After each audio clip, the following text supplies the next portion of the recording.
What's going on? And welcome back to the Rockman Power Hour, a podcast where we talk to the most interesting people in the world of music, pop culture, film, and everything in between. This week on the show, we're going to be joined by one of the founding members of Canada's the Sheepdogs. Check it out this week on the Rockman Power Hour.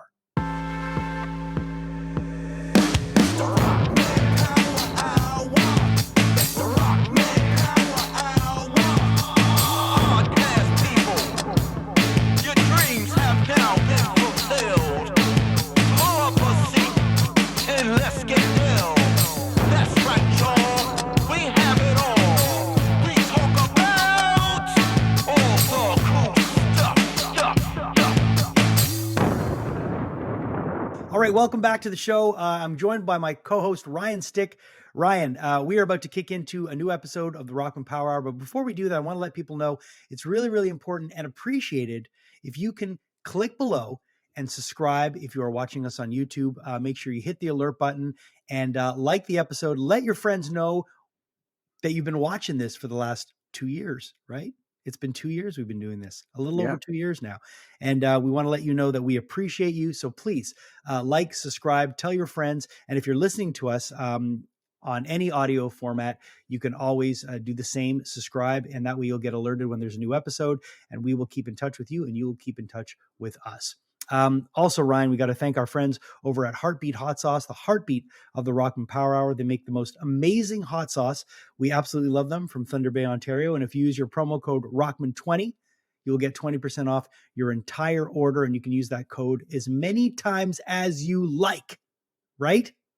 So many times. I've used this code so many times. And I've given it to a few friends and they're like, man, this is like the best hot sauce I've ever had in my life. I got a lot of people hooked on this over the holidays. And yeah, Melissa's a wild card. She keeps going to IGA and buying them. I'm like, dude, I'm sponsored by them. Let's use our promo code. Use our promo code. You'll get 20. But you know what? It's good that I like the fact that, like you, if I'm low on a certain flavor or one of the ones that I like, and I can readily find it in the store, I'm just going to pick it up because I don't want to be without. That's how much I like it. It's become like a staple in my diet. There we go. My blood type is half dill pickle by now. So yeah. Also, we'd like to thank our friends over at Studio House Designs. Ryan, you're rocking that Matrix long sleeve. That looks comfy as hell. That is a really rad shirt. Yeah, I'm not sure which. I can't remember the part in the movie of what color is good. Taking the Matrix of the blue of the pill. Oh, the red pill and the blue pill. Yeah, it's just the choices, right? Like but I did make a choice to get an awesome shirt. So whatever pill that was. Yeah, it was the right one. I'm wearing the new Midsommar shirt, which I really, really like. If you can see it here, I'll move my mic out of the way. I still haven't seen Midsommar. I gotta see it. I'm a little scared too. Don't be scared, man. It's a great movie. I don't know. No, I know, but I'm like, I feel like I'll disappoint you if I don't love it as much as you do, or something. You don't have to like it. You don't have to like it at all. But it is really, really good. So yeah, if you don't like it, there's just something wrong with you. There we go. Like, no. Hi, I'm Jason Rockman. If you don't like Midsommar, we can't be friends. Pretty much, yeah. I burned a few friendships, Some people had problems in the pandemic. I had problems with people that didn't like Midsommar. So it is what it is. So yeah, listen, we like to thank all of those people that help us keep the doors open, the lights on, and all that fun stuff. So make sure you support both Studio House Designs and Heartbeat Hot Sauce. Now, Ryan, when it comes to Canadian rock and roll, there are a few bands that have as much of an impact right now on Canadian rock and on rock and roll in general than the Sheepdogs. Now, the reason why I say this is that this band, yes, they are a Canadian band. They're a band that's very, very popular in this country. They're starting to make headway in the rest of the world, but this band has staying power and lasting power. And the fact that, they've been writing hit songs for over a decade now, they've proven themselves that they're around for the long haul. And what I love about this band is that not only do they have radio hits, but they really deliver live. They're good people, and their songs are timeless, man. They're just good rock and roll. And I got to see them the last time. I've seen them many times, but the last time I saw them was in Toronto at Massey Hall. Massey Hall is like a legendary venue. You've probably heard of it if you haven't been before. And it's just one of these places where it's kind of like in Montreal. Back in the day, if you had played the Spectrum, you've kind of arrived. And if you play Massey Hall, it's like Place des Arts. It's one of those kind of venues that it's just iconic. If you've played it, it means you've kind of gotten to another level. And they played Massey Hall. They did a sold out show, and it was just freaking awesome to see them there. And I got to see Ryan backstage, the bass player of the band, who also manages the band, and we chatted a bit. And I was like, man, I really want to have you on the podcast soon. And the opportunity came to have him on, and I'm really glad we got a chance to talk. Now, do you know the Sheepdogs? I know the Sheepdogs because one of my best buds, another Jason Bujo, Mm-hmm. what he does with music is what we do with Heartbeat Hot Sauce. When he likes something, he lets Tells you know. he promotes. Yeah, he really promotes, and he was really behind the Sheepdogs, loves them so much. So I know the Sheepdogs strictly because of Jason Bujo. So Jason, thank you very much. So they're a great band. Again, what's great about them is that if you know their music, even if you're a casual listener, if you go see them live, you'll be like, oh man, I've heard that song. Oh, I've heard that song. So it's like hit after hit after hit. Yeah. Another band that's very similar to that we've had on the podcast is 3 Days Grace. You forget how many good songs they've written, and it's the same thing with the Sheepdogs. They're just one of those bands that kind of just keep pumping them out, man. And you're like, wow, okay, they've got the formula, they've got something, they've got the right ingredients in place to write great songs. And so I'm glad we got a chance to chat with Ryan, another Ryan in my life, not just you. What's that sound? That's June drinking that just got back from her walk. So Oh, that's okay. You know what? Before, when we were starting to record, my cat Emma was taking a shit and letting everybody know by scraping the box as hard as possible. The joys of recording at home. So yeah, this is Yeah. June making a guest appearance. Hey June, you want to come say hi? She's thirsty for attention. Seems that way. Anyways, without any further ado, Ryan, let's jump into our interview with Ryan from the Sheepdogs.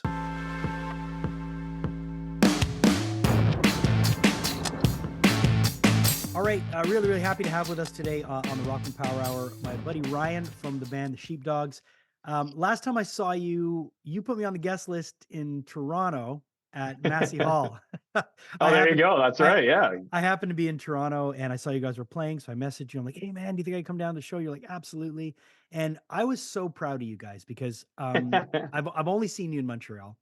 And I don't know if was it the first time you guys were playing Massey Hall? No, we've played it a couple times now, but it was the first time since we were one of the last bands to play there before they closed down for the renovations. That's what it was. Then it was the first year. So it was the first time back since they renovated. Right? Yeah, because I think a lot of people were excited about the fact that there was a general admission section. And that's why I was the most excited about that. Right. So you could actually stand and enjoy it because, traditionally, if anybody's never been to Toronto, never been to Massey Hall is notorious for making people sit down, and it absolutely sucks. So it's nice to be able to have the option. It's like the reverse mullet where you got the party up front and the business in the back, where it's but as a musician, I think it's cool. And I also understand, like, I also like to sit at shows sometimes, depending on the show. It's like, definitely, I don't want to be like, I want to actually sit and enjoy it. I don't want to have some dude spilling beer down my back or whatever. And so I like that some Burton Cummings Theater in Winnipeg also does that. Center in the Square in Kitchener. A few of them now are getting hip to it. So I'm so thankful when Massey did that, because it's such a beautiful room to be part of, both as a musician, and I also go to shows there on a regular basis. But it's nice to have the option, because I think sort of like what was weird about, some of those COVID shows or whatever back, whatever, it's like part of going to a show is literally being like amongst a whole bunch of people and like experiencing it all together. So it's nice to have that option. Definitely. And I, again, being the first time I went to Massey Hall, I went to go see Simple Minds, and one of my favorite bands, and I had to get up and dance, and right away people were like yelling at me to sit down, and I was like, oh, but I get it. I mean, like it is true. Some shows, but not a Sheepdog show. A Sheepdog show is not a sit down show. So I was really, really happy to see you guys there. And it really, it made me really proud because I know, I used to work at Showem in Montreal, and we were one of these stations that were hip to you guys really, really early on, from the jump. So I've always been proud to see this band getting to the next level. And that show, I mean, you guys were rock stars that night. It was great. Well, I mean, we try to be every single night, but no, I mean, it is so funny. Like, obviously there was like moments obviously in our career that really got thrust into the spotlight, but I think so much of kind of, I mean, that was over a decade ago now. And so much of the last decade for us has been that thing where it's like, we had such a big rise, at least to a lot of people. Most people didn't know who we were. Right. Other, like you said, you guys are pretty hip, when we were playing like Lesko, Grief, Yeah. and places like that, right? Yeah, But it's yeah. like, it's pretty funny. So much of like what we try to do later is like, okay, well, we are a real band. We were a band for a long time before people knew about us, and we don't want to just be a band that won a contest or whatever. And so it's been that sort of thing of like affirming who we are. So like, yeah, the fact that we're still having those moments where it feels special, and we're continuing to grow and build, and not just like people coming to see us because they heard about us through Rolling Stone or something like that. Oh yeah, It's cool. It's an important thing, and I think that's our whole thing, is we are a real band. We're not just like some sort of manufactured band or something. hell no. And it's Yeah. funny because the Rolling Stone thing was an important part of of the beginning of this band, but it's not something that I'd even think about anymore. I mean, to me, you guys it's set in stone. You've put out enough records, you've had enough hits. And that was the other thing that night. It was hit after hit after hit. It was radio song after radio song, which is phenomenal. It's good to, and Yeah. it's nice to see, but it's also the further proof of when a band can write good songs, people come to see them. Yeah, no, for sure. Well, I mean, you would hope that it is always really funny, when you go see those shows where it's like, it's a band, you only know one of their songs or Yeah, whatever. I mean, yeah. I guess that's talking about radio, it's like definitely more old school, where like you only have heard songs. At least now you hear a song on the radio by a band, and then maybe you go do a dive on the internet and you fall Yeah. in love with the whole record, where Whole record. yeah, historically you might only know one or two songs. I mean, I guess there are still bands like that, but that's what's really fun about where we're at now, is like you said, it's almost hard to like all the songs that people expect you to play or whatever. But then you have these other songs where they're random like album tracks. You start playing them and people like, go nuts over it. And that's a really cool thing about, I think, Definitely. the modern industry now more so, is that you can get people into what you're doing with like a hit on the radio or something like that. But then you can also get people to fall in love with your whole catalog and find those kind of gems that aren't radio songs too. So it's a good time to be a musician in that way. For you guys, how important is it for you guys to have success outside of Canada? I mean, I think that's always I mean, it's important in the sense that I think that there's a certain ceiling you can hit in Canada, and as as a musician, you want to go and play and expose what you do to as many people. So I think that every Canadian musician says, like, it's always that thing, like trying to break into America, trying to break into Europe is a tall task. Because I think, like, if you make success in America, if you're a successful American band, it almost translates directly to other countries, like even like Czech Republic or something. Like if you're a popular American band, you probably can do a decent amount of tickets, where that's not the case for Canadians. People aren't paying attention to, like, and that's case in point with so many bands like the Tragically Hip and I don't know. That's always the one, because like Tragically Hip is paying like literally like outdoor festivals of like 50,000 people a night, and then they're doing like 150 people in a small city. So yeah, I think it's important in a lot of ways, because it's part of like, you want to do that, but it's also that thing where the nice thing about being, you can have the success in Canada and do it. You could be a Blue Rodeo and kind of just do Canada and kind of thing too, which is cool too. But obviously, yeah, we've spent a lot of time in the last couple of years, and the last many years, like playing outside. I mean, we just got back from Europe a couple of weeks ago, and have been, that was our third time in Europe this year. Yeah. So how much fun was that? Oh, it was the best. It was great. Yeah. We were actually opening a tour, which was cool because, again, it's like we're just kind of always trying to do stuff over there. We did a headline tour at a bunch of festivals over there in the last year and a half. But the sort of, it was an opening tour. So it's great because you wake up every morning in a new city, like get off the bus, and you don't have to sound check till 5 p.m. because you're the headlining band sound checks first. So you have all day in this beautiful city, and then you go and play a fun show and go hang out in the city and repeat. So yeah, it's obviously, we love Canada, but it's pretty wild when you go to these places that have like this like crazy, like one of the places we were playing around the corner was where like Joan of Arc was like burnt at the stake. And it's just like, it's so bizarre where it's like, in Canada, the history is so much shorter. So it's almost like mind boggling when you think about these, like, not to mention like, ancient history, like, even in France or whatever, there's Roman ruins from, whatever BC and stuff like that. It's just wild to be there and be playing in these kind of cities. Whereas here it's like, No, there's history, but not in the same way for sure. No, I mean, like if you're, being from Montreal, you do feel the oldness in certain parts, but yeah, some For other sure. parts of the country, it's like, no, man, this feels like it was, it's 50 years old. But Well, I'm from Saskatoon, man. yeah, It's like yeah, the oldest building in Saskatoon is probably like 100 years old or something like right, that. Like right. it's just kind of like funny. Yeah. So when you're somewhere where it's been Yeah. centuries and centuries, no, definitely. Yeah. Yeah. We're talking about, about going and playing in other places. It's always fun to see a band that does big numbers in their country play, somewhere where they're not from and play a smaller room. And that goes the same for a lot of British bands. You'll have bands that are Mhm. massive in England, and then they'll come to Canada and they'll play 200-300 Yeah. seaters. But it's always a Yeah. treat when you get to see a band like that, because you'll talk to people and like, you saw them Yeah. I saw them at Reading, and it was just like Mhm. they're.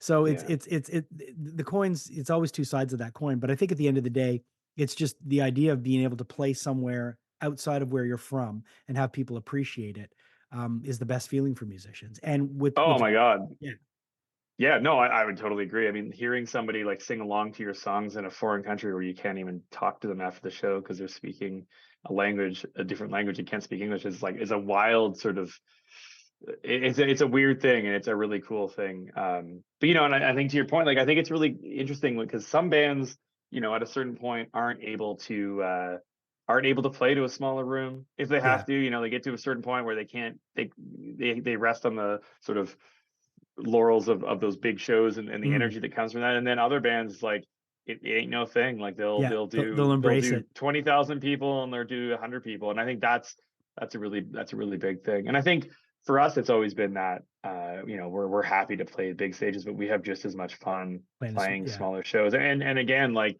this tour that we're going on in the new year, we're going to play all these smaller centers, and we're playing some smaller places because the town is only of 5,000 people or whatever it is. It's not like a massive city, and so obviously a smaller venue, and it's really fun. Like the energy that comes from going into a smaller place and playing, we love that stuff. It's very different than I think it'd be very weird to just play like an arena every single night or something like yeah, that. It'd be the same. It'd be very Groundhog Day a little yeah. bit. Yeah.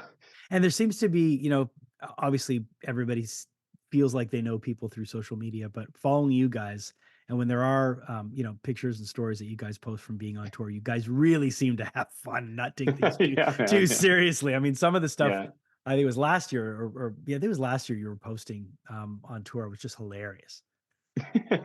I mean, yeah, it's like rock and roll is supposed to be fun. We've always Right. been about that. So yeah, we really love what we do, really enjoy what we do. We like to have fun. We like to, not, I think it's not take ourselves too seriously. I think there is is an importance of seriousness in rock and roll. And I think like themes and then, using music to point towards causes and stuff is an important thing. But for us, it's also been like, music also should be an escape, and it should be a way that you can like escape the sort of druthers of a regular life. And a rock and roll show could be a place you can go and kind of forget about everything for like 90 minutes to 2 hours, which I think is kind of something special. So I like that about it. And I think we've always just kind of we take what we do seriously, but we have Yeah. a lot of fun But you have doing fun. it, sort Yeah. of thing. Yeah. No, Yeah, you can exactly. tell when Yeah. you're on stage, like the music's taken seriously, but you guys are having fun, which is great. But at the same time, everything's a well-oiled rock and roll machine when you're up there. And that's, Yeah, man. No, of that's course. evident. Yeah. Um, Yeah, that's great. you've added a guy from where I'm from, or at least Hmm. close to where I'm from, Ricky Paquette, who was a Yeah. bit of a hometown hero here, a bit of a guitar six string slinger. Yeah, man. He seems to be doing great and seems to be fitting right in with you guys. Yeah, man. Was that transition hard to add somebody new to the camp? Well, yeah, of course. I mean, obviously, we played many years with Jim, Yeah, and when Jim decided to like kind of like step back from playing with us, it was not. We weren't stoked, obviously. Like Jim's no, one of my best pals and yeah, a and he had brother, and such a big presence on stage too. Like big time. he was a character, from Yeah, man. the Oh, way I he mean, he's a played to the way character. he He's a dressed and character. everything. Yeah, Yeah, yeah, no, for sure. I mean, he's just a phenomenal guitar player. So it's always like tough. It's like it's no different than you know there's, breakups could happen and they could be really bad, and Right. breakups could happen because it's like sort of like what makes sense for everybody. And I think Jim really needed a change and to do something different, and that was totally fair. But it also put us in a tough spot because we were about to go on this really big tour and we needed to like fill his shoes. We had a 75 date North American tour or Yeah. whatever it was booked, and we were like going. So it was crazy because actually when Jim joined our band in 2015, a guitar tech of ours goes by Pooch.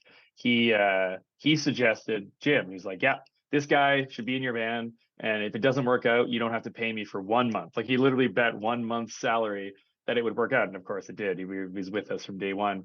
And it's funny because a couple weeks before I had the conversation with Jim and he decided he wanted to, take a break from playing with us, Pooch had said, you know what, if you ever need a new guitar player, I like randomly, he's like, I met this guy the other night at the Horseshoe in Toronto. He's like this really nice guitar player, French guy. His name is Ricky Paquette, like whatever. And I was like, oh, that's cool. And then so Jim started talking about how he's just, gonna step away. And I was like, I wonder about that Ricky Paquette guy. And so, it's like it's weird to like sort of have those moments you have someone new playing. So we had him come in from Montreal and we had a jam and it gelled so quickly. And we're just like, man, this guy is like the nicest guy Yeah. ever. And also Yeah. such a phenomenal, like he's literally is like the nicest, He's just, happiest yeah, person he I've really ever met in is. my Yeah. entire life. And so then, it's scary, right? But then you get past the part where he's just playing parts and filling the role to where he starts becoming the role and starts, you start working, playing together and jamming together and it becomes its own thing. And I think that's what's really cool about it. It's change is scary, but change can also mean good things as well. And it like Jim and what he did for the band will never be replaced, but that is like ushered in sort of a new era with Ricky, and Yeah. it's cool. It's been so fun to get to know him personally, and it's been so fun to play with him. It's sort of totally. So I'm excited. I'm excited to like record music with him. Excited to Yeah. do those things, and yeah, I mean, what a great way to get to know somebody by doing like we've probably done like 150 shows together now at So this point. Like, yeah, oh yeah. yeah, And he so yeah. seems to be fitting in really well. And when I Yeah. saw him that night in Toronto, I think he had just Mhm. joined. I mean, it was It was early, yeah. he was very fresh. And I went up to him and he was backstage. He was just outside of the backstage room, at Massey Hall. Mhm. And I went up to him and I spoke to him in French. I said, "Hey, je suis vraiment content pour toi que tu as eu le gig." And he was like, "Oh, hey," he's like, "Hey, thanks." I go, "I'm from Montreal." And like, and he seemed genuinely really happy to be there. So I'm really glad that worked out for you guys. Yeah, no, it's awesome, man. It's so funny the French thing because we just did a bunch of dates in France, Yeah. Oh, and obviously with the he's your yeah, translator, oh right? yeah, no, it was great. I mean, I know a little bit of French, but like not enough that I'm super comfortable speaking it, and I can understand it a little bit, but not always. But it was so oh man, I was just dying with the people from France ripping him for being from Quebec. It was so funny, man. Like I mean, and it's funny because he said like traditionally when he's gone over there, it's like the older people are a little like sort of like you're like a hillbilly or Yeah. whatever with Yeah. your Quebecois accent. But the younger people, it seems like it's just like a more like passive thing. Because one night we were in a bar, we all sat down, and he like or the guy asked what we wanted, and Ricky helped order for us, and he said, "Oh, where are you from?" And Ricky's like, "Oh, I'm from Quebec," and he's like, "No, I know where you're from." Where are they from? Which I just thought was like the best burn ever. Where they wasn't being like a dick about it, but it was so funny because he just ripped him for being whatever. But Yeah. it's so fun. Yeah, having the translator, the French thing is so great. And then again, like we're coming to do shows in Quebec, so it's been cool to sort of come and do more. I mean, Quebec has been important to us, and we Yeah. want to, I always joke like you talk about like wanting to grow elsewhere. We always want to go places like our whole thing is we just want to go to places where people love rock and roll, and Quebec is Yeah. like one Oh of the yeah. last like rock markets, and so we love it. We love coming and playing it there, and it's really cool to have a francophone member of our band, a Quebecois member of our band, because it's cool. Like he could, in France, he was speaking French on stage, and people would just have this moment where they're like, "What?" Like this guy is like, "Okay, all right." And that's Yeah. the thing, any band, I've seen shows in Montreal my whole life.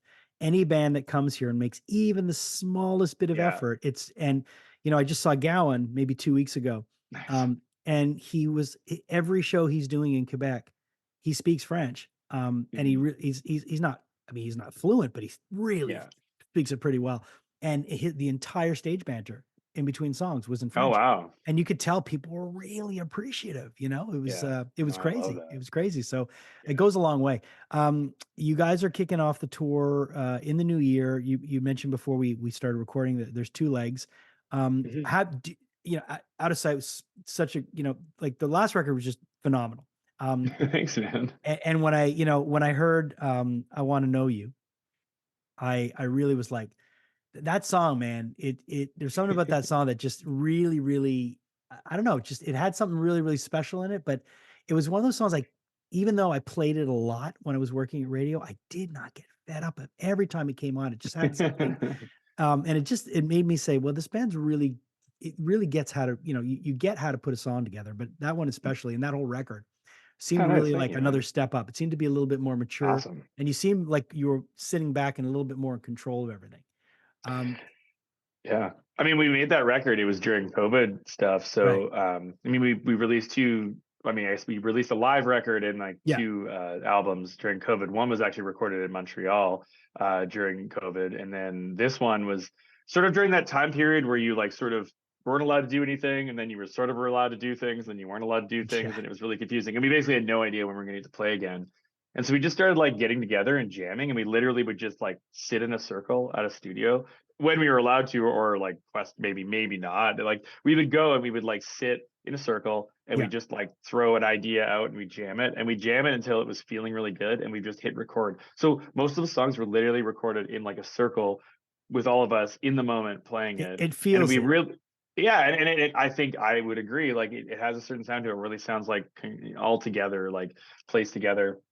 And so, but it also was this thing where we were longing so much for like what inevitably would be now, where we were back doing those things because Sure. everything was taken away. So I think it was like a lot about that record was sort of like wistfully looking forward and like thinking like, let's make songs that are going to be awesome to play and Yeah. for people to hear when all this shit is over, where it's, you know, nobody, you know, maybe pharmaceutical companies or something, but nobody was enjoying the pandemic, and everyone was like looking Yeah. forward to like, you know, when this would be over. And so we really wanted to make a record like that. So it was a unique time because it also meant that we very rarely have that where we can just focus, like there's no distractions.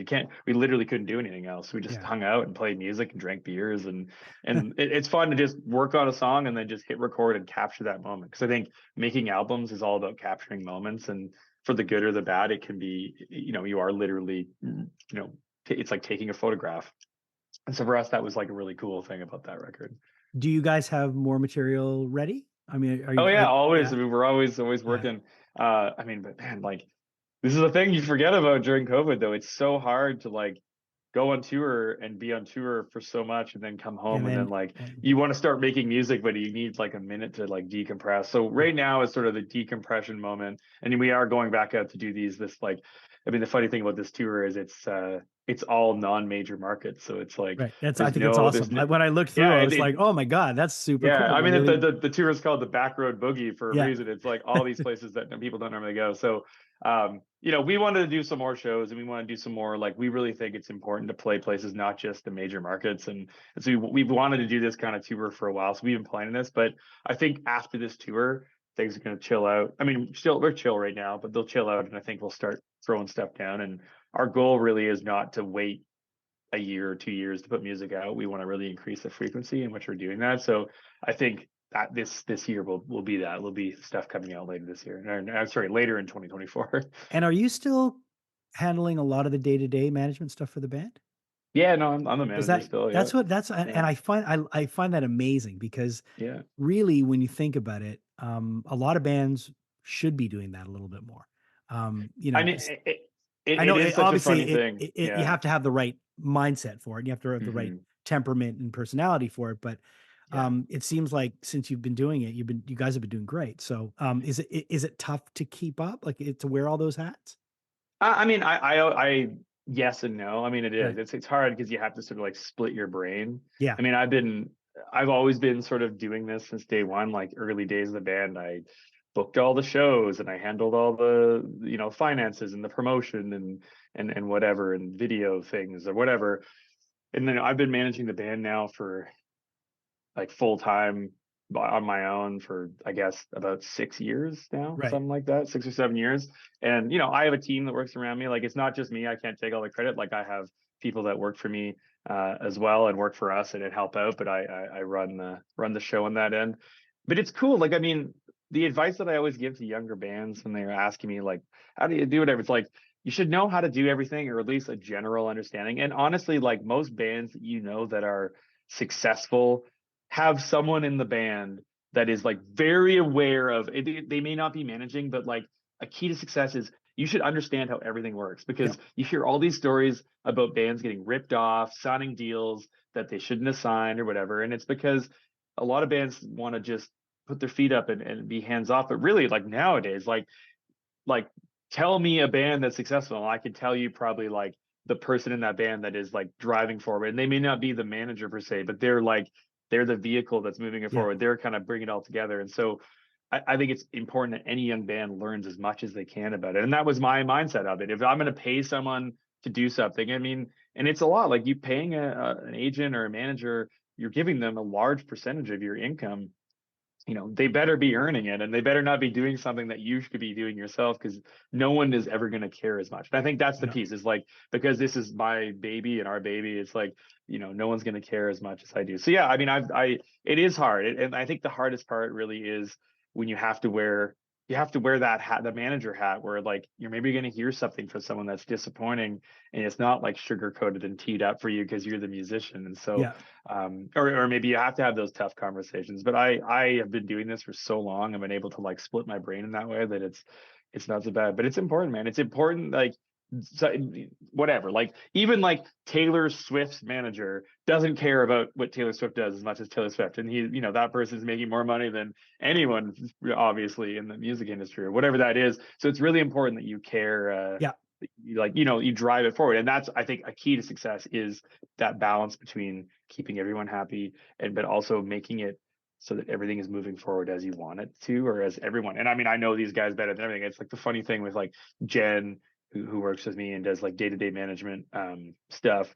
They're forever like laughing, because I'll be like, oh no, we can't do this because this, and it's just this stuff that's ingrained in my brain, because I'm also there around these guys. And next year have been a band for 20 years, and the 3 original members are all still in the band. It's like, I've known those guys my entire life, and I've spent more time in this band in my life than I've been in this band longer than I was 19 when I started this band, and it's been 20 years now. So there you go. It's like I've been in this band longer than I haven't been, which is funny to think about. Yeah.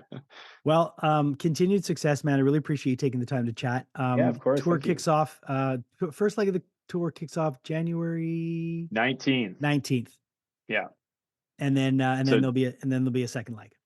Yeah, and the second leg. So the first leg's all Western Canada and Northern Ontario, and then the second leg has us coming towards Quebec. So we'll be coming to your neck of the woods. Hopefully, come see us in a small Quebec show. It'll be the thing you're talking about. We'll throw a real good party, and I'll even maybe try to at least drop a Sava or something like that in the mix. Well, we'll deem all the Quebec shows a national. It'll be a Quebec Paquette Day.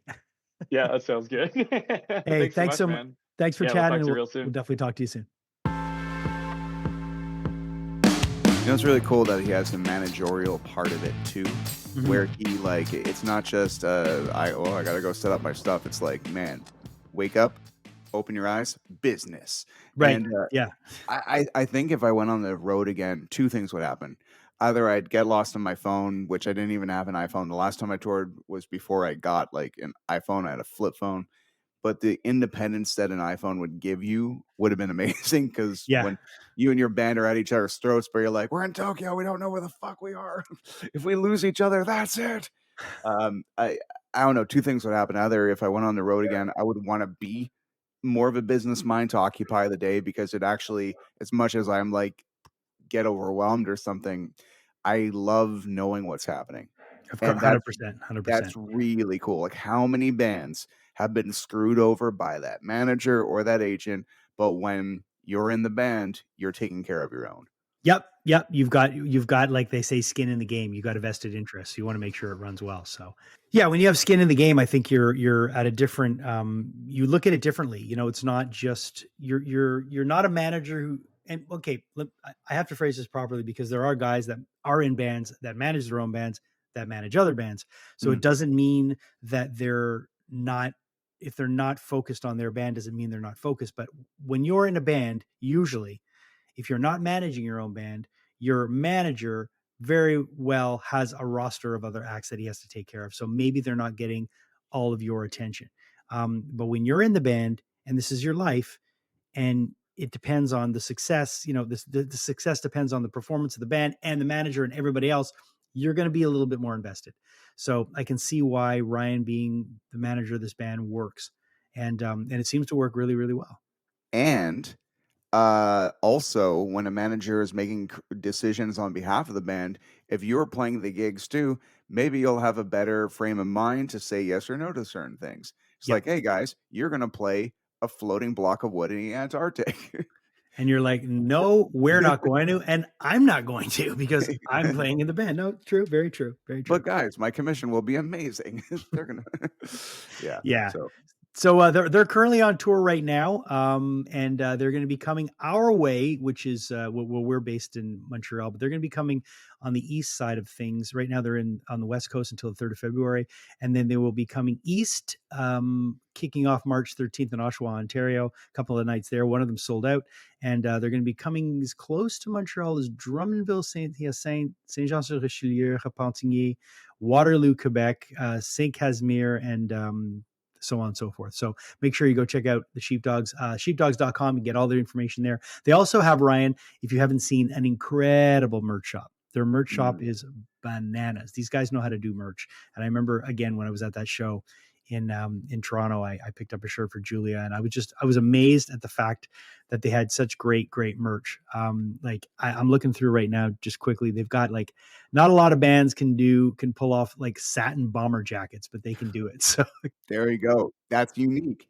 Not just t-shirts. That's totally true. Oh, you yeah, can yeah. branch out when you can make sheepdog socks or something. I don't know if they have those, but if they did, let me that's tell kinda you, I'll rad. tell you right. I wouldn't be surprised if they do have socks. I know they have like about 10 different kinds of beer koozies. They've got vinyl, they've got t-shirts, they've got show posters, they've got all kinds of stuff. They even have a lobster bib. I'm not kidding.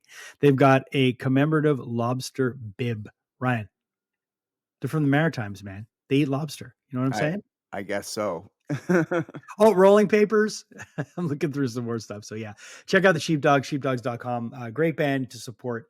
And man, they really, really deliver live. Like, Ryan, go see the Sheepdogs. If you've never seen them, you're gonna be thoroughly impressed. We'll have to check them out when come our way.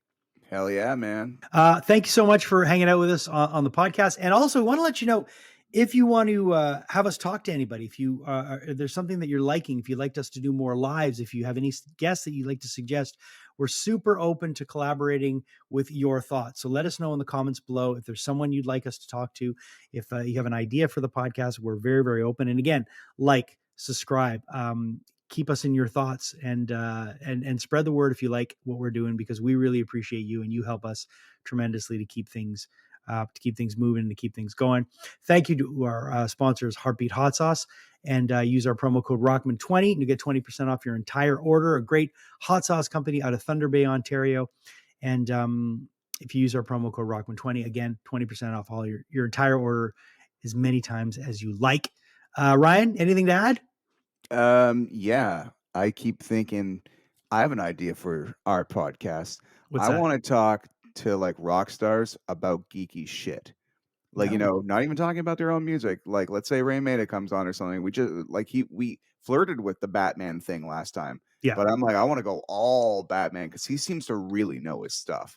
For sure. And you'd be amazed how many instruments or how many people or how many rock stars that I know that all we do is talk about Batman.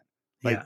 Really, it's like it's kind of boring. It's kind of boring to talk about yourself or your music, but Batman, everyone comes in from somewhere. It's either the Keaton, the West, the Bale, the animated series. There's so many levels. The comic books, most importantly, Batman's a very broad subject that I would love to talk about with more people. Okay, well, we can definitely do that.